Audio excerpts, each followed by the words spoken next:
Alright guys, so here we are with the rotating group disassembled. Um, this is our port plate, or right here. This part here, I can pop this part out. But, I had to go over because, to be honest with you, I don't know everything there is to know about this. I've never been through one of these Sunstrand pumps. I've had quite a few Eaton pumps, Rexroth pumps, and Sourdan Foss pumps apart. Never one of these Sunstrands. They're all kind of run off the same principle and theory of operation, but I've never seen this before. I thought that was cavitation, but I went over and looked at and showed this to Albert over there at C2 Hydraulics, and he said that wasn't cavitation, that was water had caused that. And I didn't know if I was going to have to replace the cylinder block assembly. This part stays stationary on here, the port plate does, and the most important part of where it seals at is right between here and around here, basically. As you can tell, looking at the back side of your port plate, this is where the oil's coming through, right around here. This is where it's going to be sealing. So out here on this outside edge is really of no concern, really. It's not that big of a deal. So he said, don't worry about that. He said, just give this a light lap on the back side of this port plate to take the rough, just kind of smooth it out a little bit. He said, not very much, and it'll be fine. And we'll lap this, and we're going to lap our pistons. And then we'll start doing that. I got to get my sandpaper set up, and I got to get a mic, and I just want to measure a few things, like the high and lows on this port plate, just to see just to see how much I'm taking off once I do get it to where I like, most of these is from what he was telling me, that when you're lapping them, they'll give you a tolerance. Now, this John Deere service manual doesn't give you a tolerance, because, a John Deere mechanic, if they did this, they probably just replace the parts. They don't do what we're doing here. But he said that you're usually allowed about 5/1000ths. You'll have like a stack up of 15. So if you had this surface area, and then you took this surface area, and then your actual bearing plate that mounts your port plate, if you did 5/1000ths of lapping on each one, that'd be 15/1000ths, and that's what you'd be allowed, so you shouldn't go over that.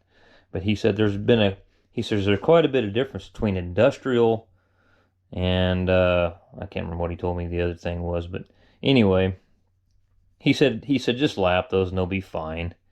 And that's what we're going to do. He said this is most of, and it's just like I was telling you, this is most of, even the John Deere service manual. I'll show you where it says that in here. It tells you what to check when you're inspecting them. Inspection. Inspect second land from the outside of the piston slippers for nicks and scratches, which is what we have. And you'll really see it when we start cleaning them up. Yep, and the second land's got lots of scratches in it. And that's just like Albert said, that's where all that oil's going, is right out there. He said once you get those lapped, it'll make one hell of a difference. He said you're not getting any control pressure because you're losing all your charge pressure through here. So then the control pressure up the valve body is never going to be right. Your differential pressures are never going to be right till you get your charge pressure right. So anyway, a lot of guys, we were talking over there, and that's kind of seems like a common thing to me too, with a lot of these guys. They specialize in one thing, and they're so scared of ever taking any kind of risk or chance at learning something new. And you might actually make a mistake, and you might have to do something twice, but you know what? You learn something from it. And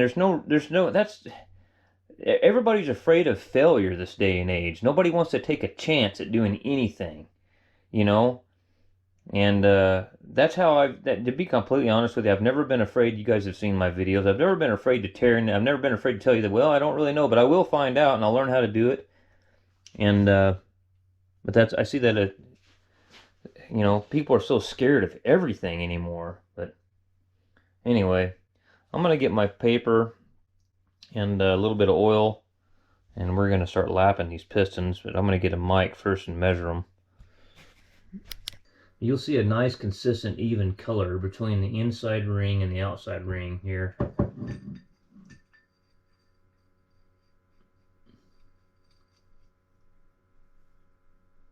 And I hardly took anything off.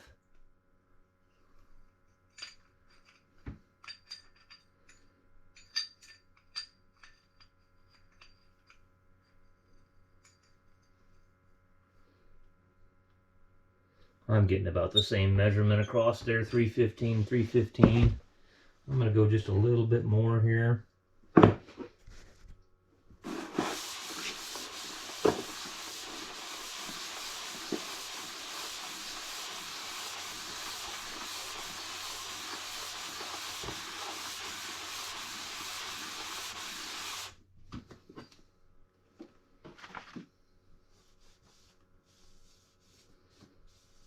And that's what you want to see. You want to see that nice, even, consistent color across that, and then you know it's flat.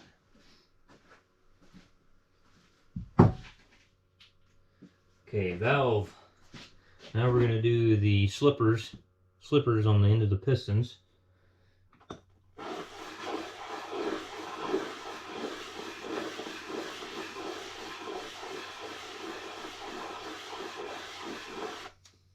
Now let's take a look at it. See, you can see there that this, now you can really see what we're doing there, and I'll show you what it looks like when we get done.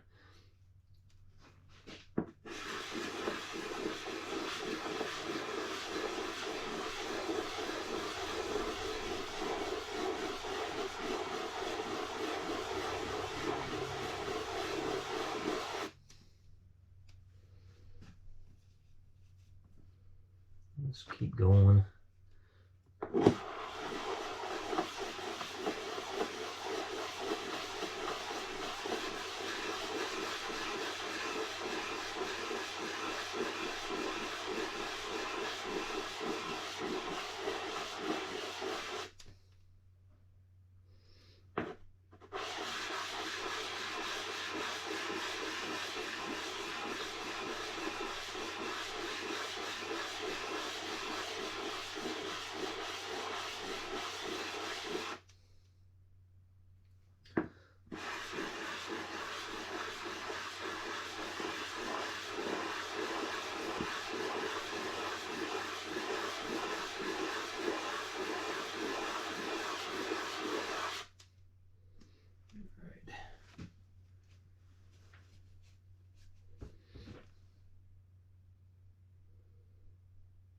Just a little bit more.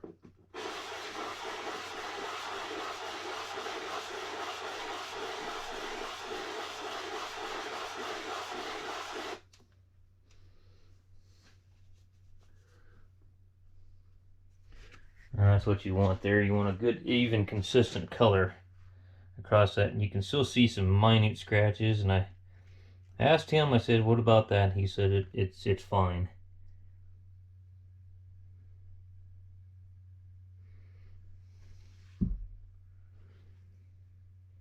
And just do the same thing, but kind of see, measure it before you start it and after, and see how much you're taking off.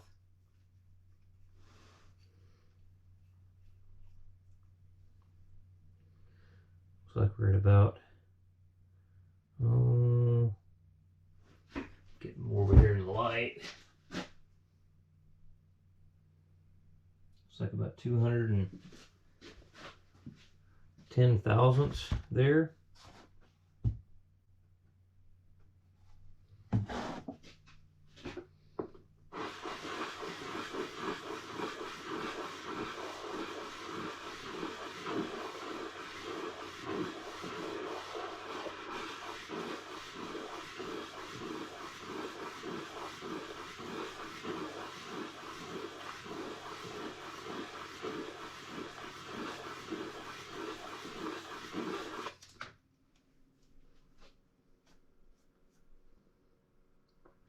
Okay, yeah, it's definitely got highs and low spots to it.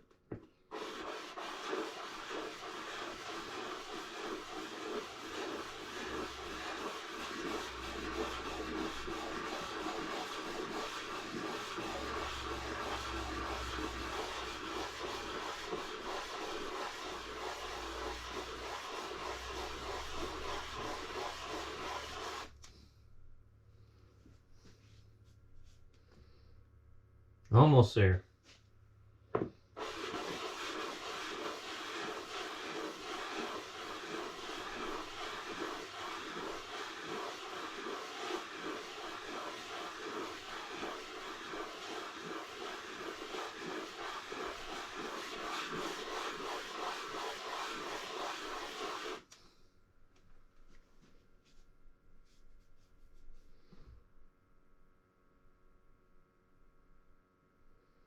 Okay, let's measure this now and see what we got.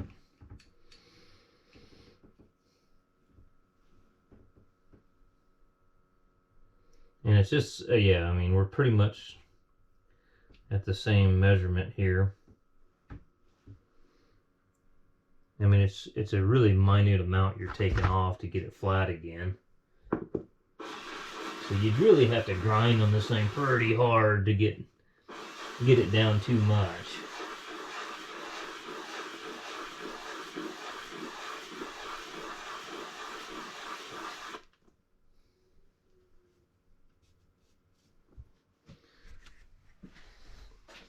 That's kind of more along what we want to see. Pretty nice even color across there. Alright, well guys, I'm going to lap the rest of these, and then I need to lap the back plate of this a little bit, back part of the plate. Anyway, that's lapping the slippers on the pistons. Alright guys, so we got everything on the rotating group all cleaned up, ready for assembly. Try to get this camera pointed down in the right position here. I got some clean oil. I'm just using some ATF, hydraulic fluid. I mean, it'll be fine. So, first thing we'll do is take our springs, get those in there.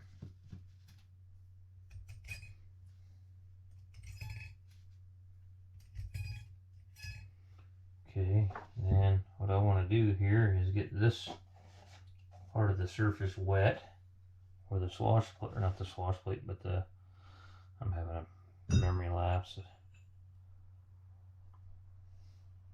What they call that. But you got to pay attention that you want to line this square slot up with the short spline in, which I'm having trouble seeing. Sucks getting old, not being able to see nothing. You want to line that up with that, so when it all goes together, it's all orientated correctly when you line it up with the shaft. Okay, so then we'll start. What we'll do is dip the ball and everything in there so the ball gets wet where it rotates on the slipper, and then the actual piston itself. Slide those in.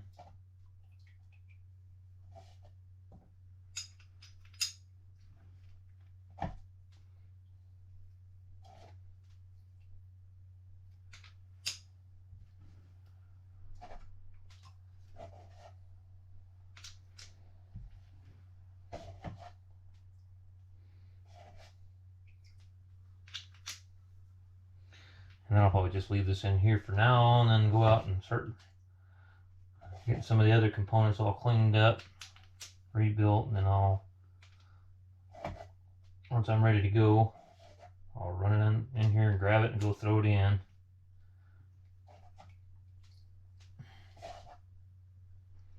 I still got to do the motor today and get it apart, but I need to I'm going to get the pump done first. Oh, I think I hear my little winter dog coming. She's coming to see me. Hi, baby. How are you? How are you doing, sweetheart? You come to see me? Oh, really?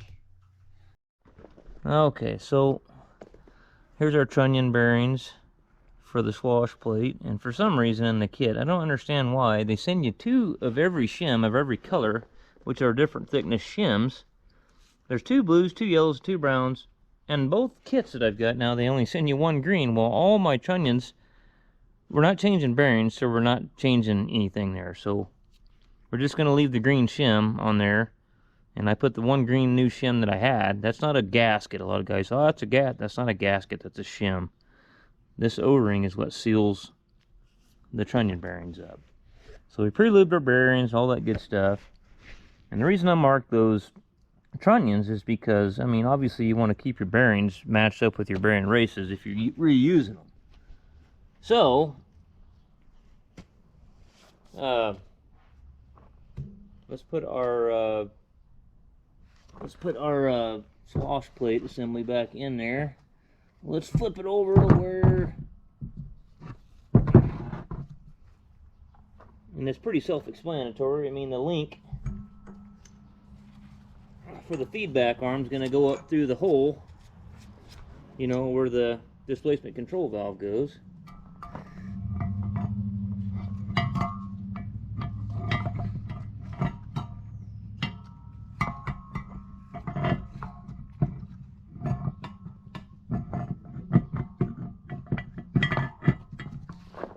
Okay, what do we got? Oh, this one fell down on me, I see.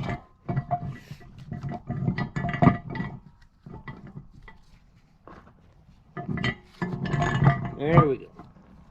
Okay, so now we got that on.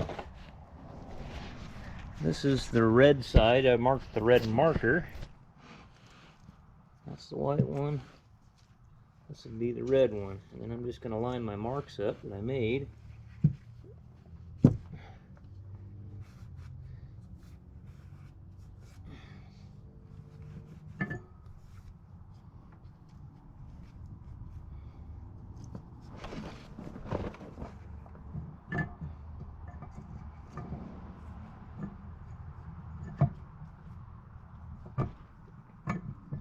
Find the bolts.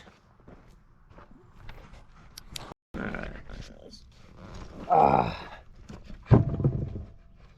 Here, let's balance this thing out a little bit. Well, that didn't help too much, but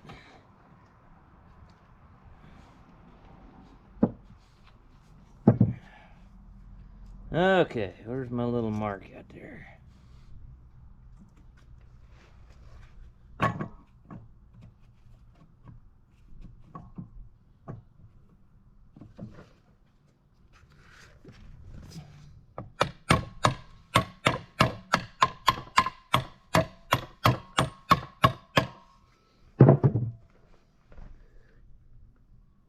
Yeah, this is the one that had the bracket on it for the lines right here.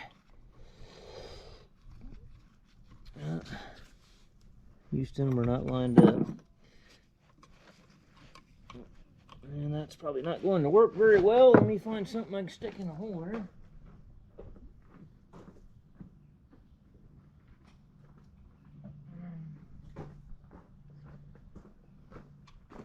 You see, we'll have the whole damn toolbox out.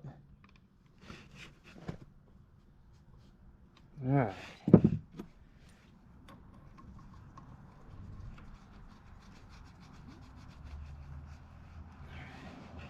Now, what do I do with the other two bolts? Set the pump on top of it. And these are 35 to 38 foot-pounds. I'll torque them later when I get more stuff on the pump and doesn't move around so much.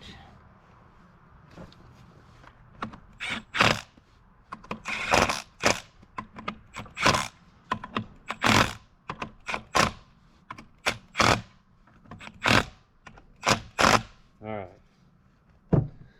now our slosh plate should move backwards and forwards like so.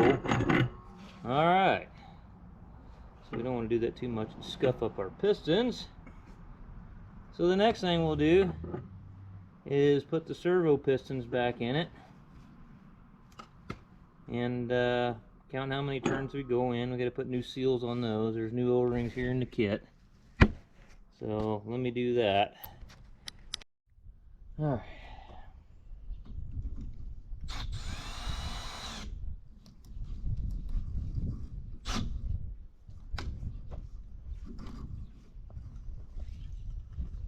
Damn it.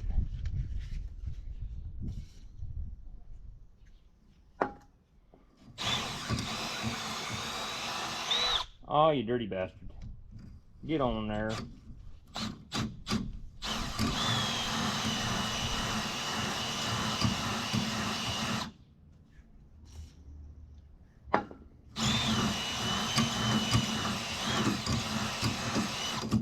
That looks pretty damn good. I see some cross hatches in there now. That's what I like. That's what I like now. Yeah, I like it. I like it a lot. I mean, this one right here is smooth as a baby's ass. We don't like that.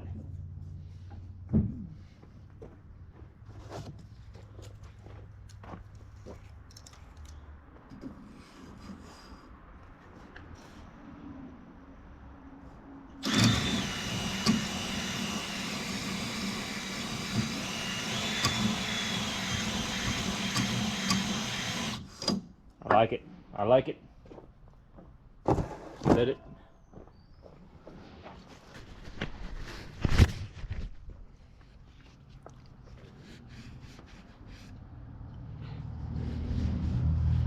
A lot of guys, oh, don't take too much. You're gonna have to do a lot of honing to take too much off to do off that little bit of like doing that. I've had guys that hone cylinders and engines. Oh, don't take too much off of it. You realize how much of that you'd have to do to make a substantial difference to where it wasn't going to seal up anymore, and you'd actually change the tolerances. You'd have to sit there and run that battery dead 2 or 3 times on that thing.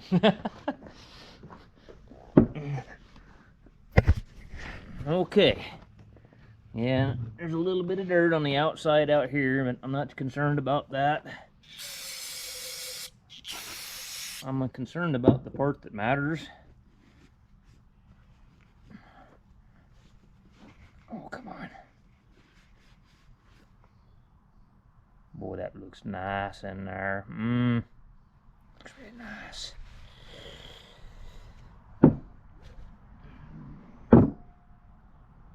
You just ain't gonna stand up like that, are you? Nope, ain't gonna happen sitting on that plug.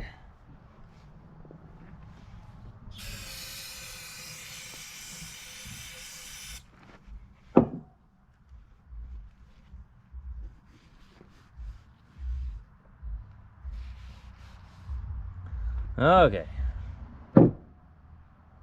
O-rings. Now there's a bigger one and a smaller one for each one. And those are the same size, it looks like. And these would be the same size. These are the 2 smaller ones. These are the 2 bigger ones.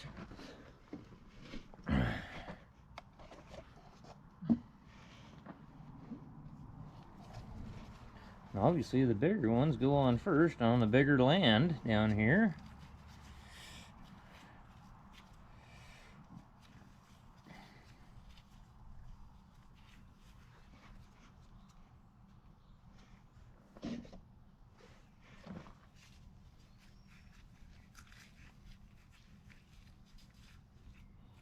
Okay, this is the white one with the white mark on it. I probably ought to take a little bit of oil and put it inside my cylinder bore there, get her nice and wet.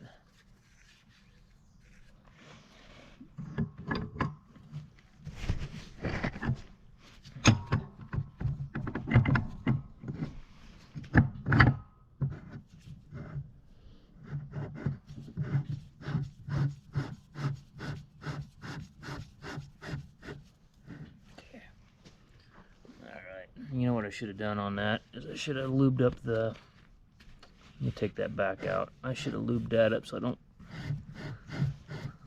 get an O-ring, and I need to count my turns when I go in. Let's lube up the female side of this, where the O-rings are going to be seating in. There we go.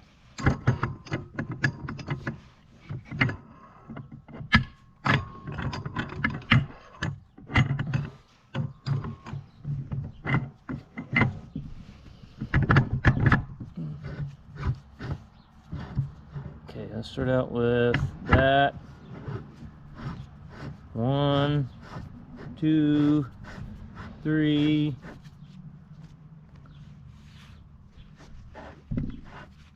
4. I'm about to get a pair of channel locks.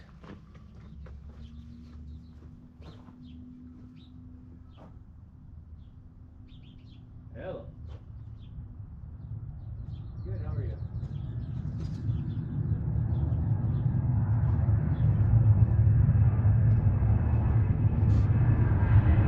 pressure.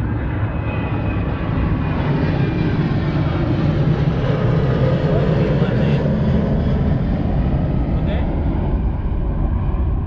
Yep, you bet. Alright, so this is turn number 5.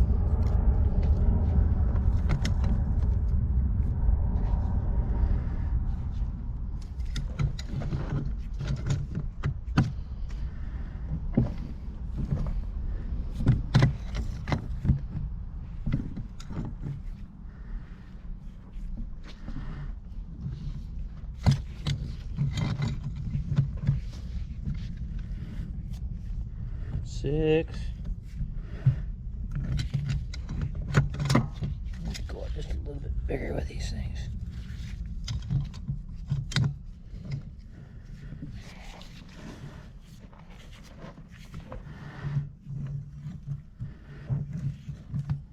Seven.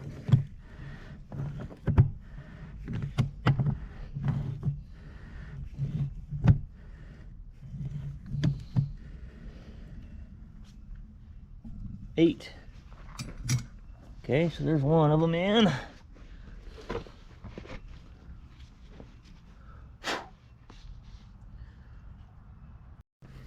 Yeah, I think I'm miscounted one turn or something on this side because, yeah, there's no way. This side's not flush, and then I'm between 3 and 4 on this one, so let me turn this, try to get her where she's supposed to be.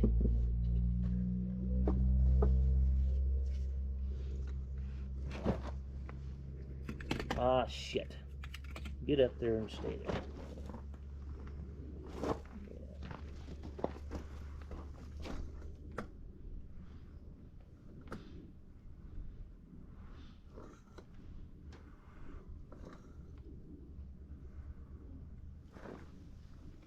Must have miscounted one turn. Now where are we at? Yeah, that's closer to 3 now.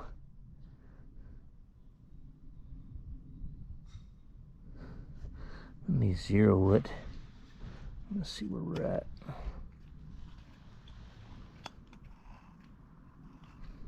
Oh, you son of a bitch. Trying to hold that frickin' camera and trying to run that too at the same time is not very easy.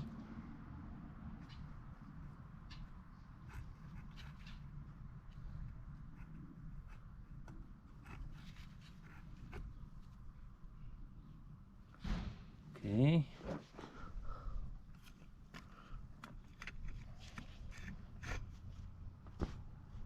Look at that. I'm zeroed on both sides. I'm right at on 3 on that one, on the small dial.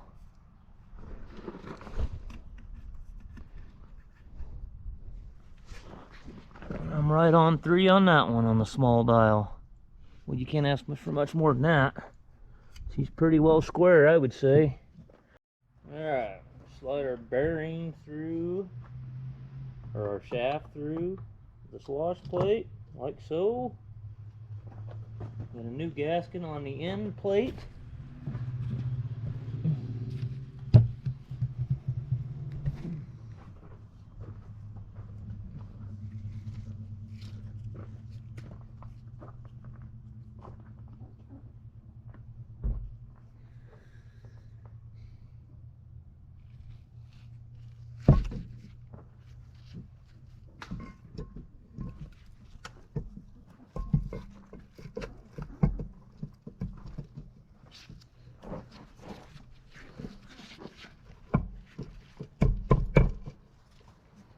Looks like I need some bolts.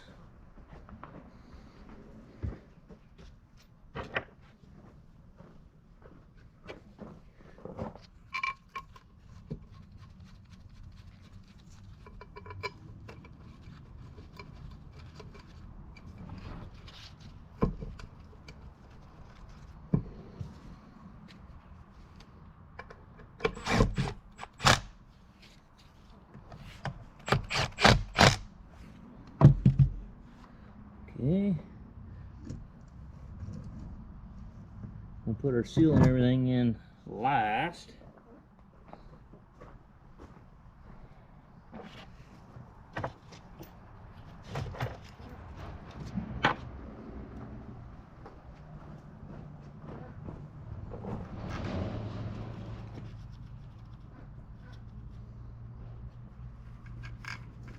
Two Allen head bolts go right by this fitting, so you can, obviously the tolerance is too tight to get a socket on there, so they put Allen head bolts in it. These are torqued down to 35 to 38 foot-pounds.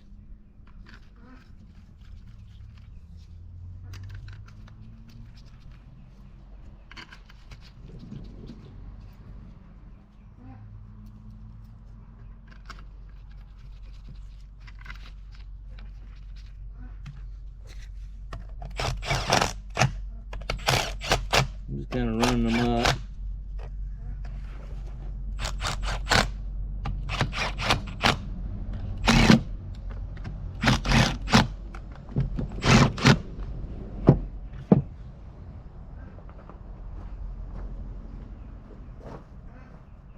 Everything I put up last night, I'm getting it all back out again. I'm kind of stickler about putting my tools up. I don't know.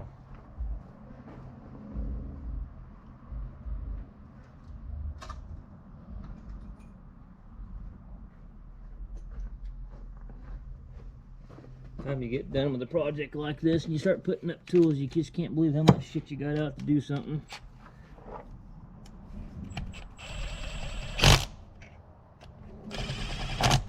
Okay, I'll torque those in a little bit.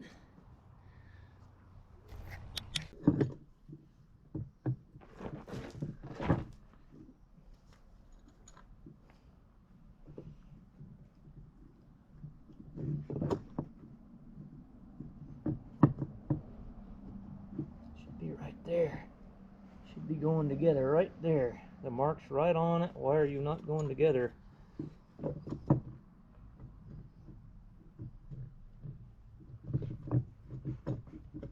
There it is. Okay. Pain in the asshole.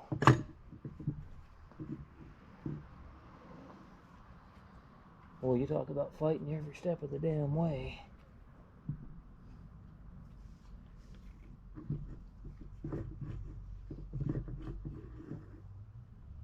Everything looks like it's all together still.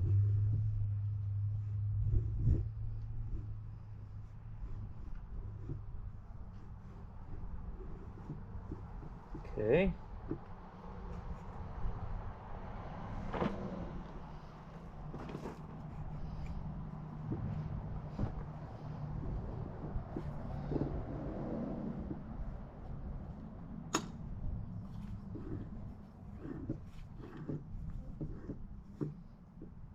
Okay.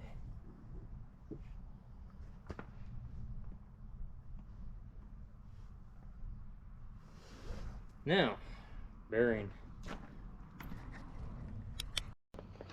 Alright, so spring guide. And I gotta get the bearing.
Gosh dang it, get on there.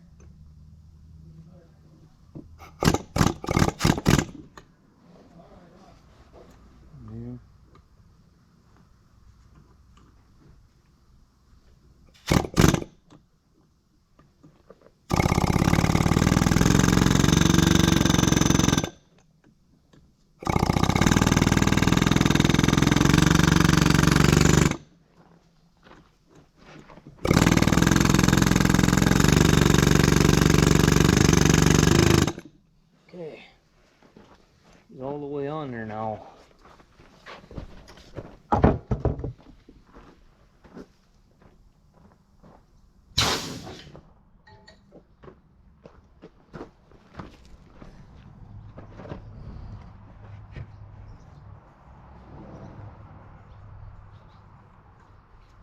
Okay, a little bit of oil on that. You can go ahead and throw this on there.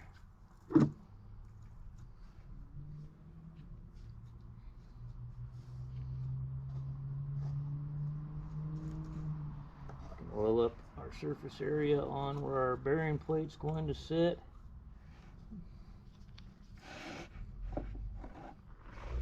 We got to put our locating pin.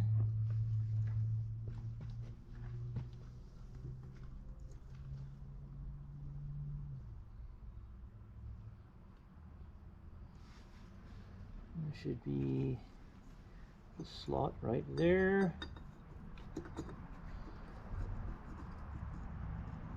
Okay.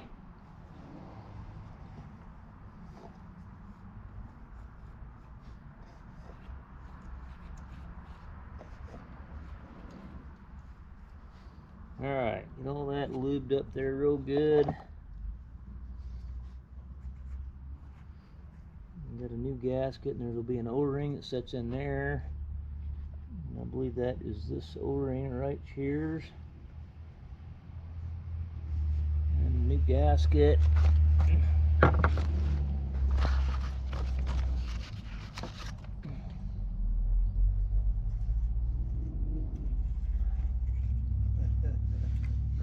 Lou, what are you doing? I'm not here to see you, Dad. What the hell you think I'm doing? Okay, so now I got to get the end cap cleaned up so I can put it on there. Alright, so we got the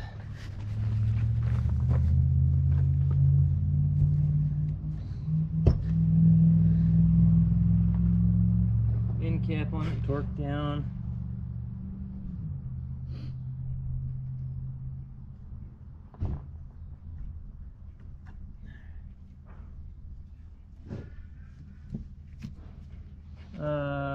Wait a second. Is that right?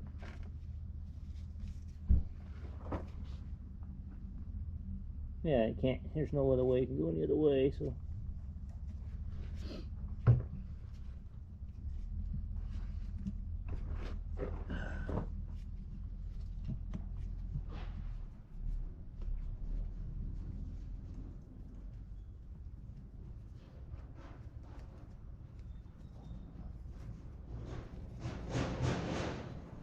Displacement control valve is torqued down to 11 foot-pounds.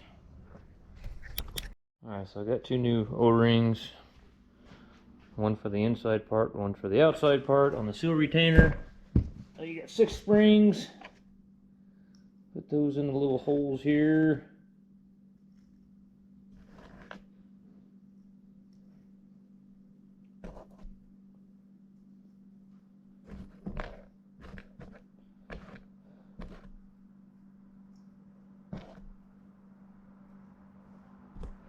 Okay. These are pretty critical to get them really clean.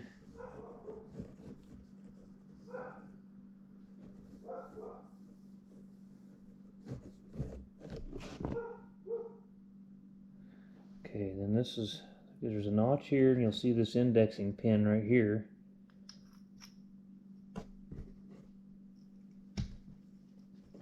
It slides together like that. It's spring loaded. Okay.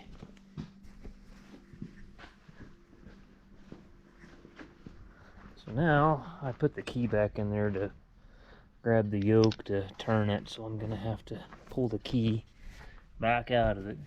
The other thing is this snap ring's tapered side. The beveled side goes to the outside. Guy at the hydraulic shop, Albert, he says,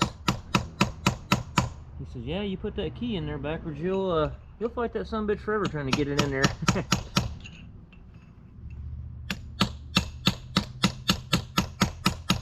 that key.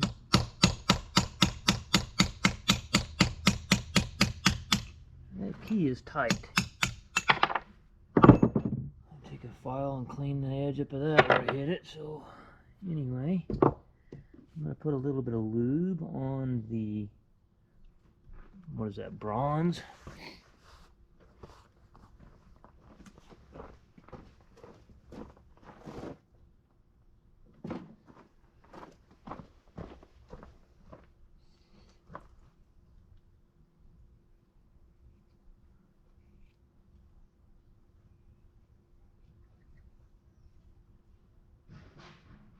Okay.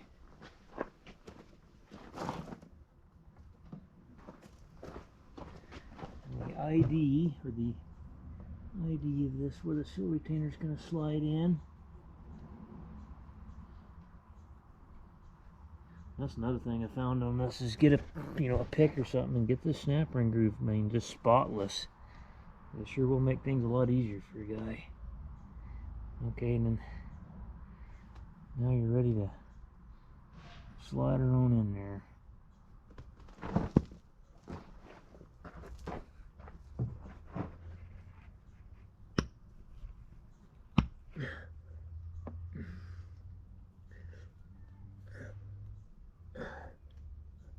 Okay, remember it's spring loaded, so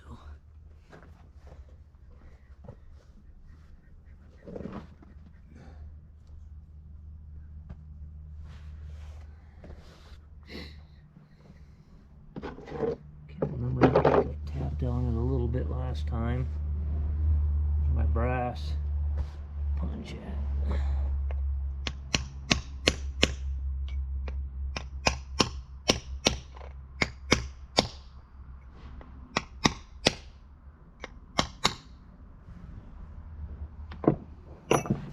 Yeah, these can be kind of a pain to get in there.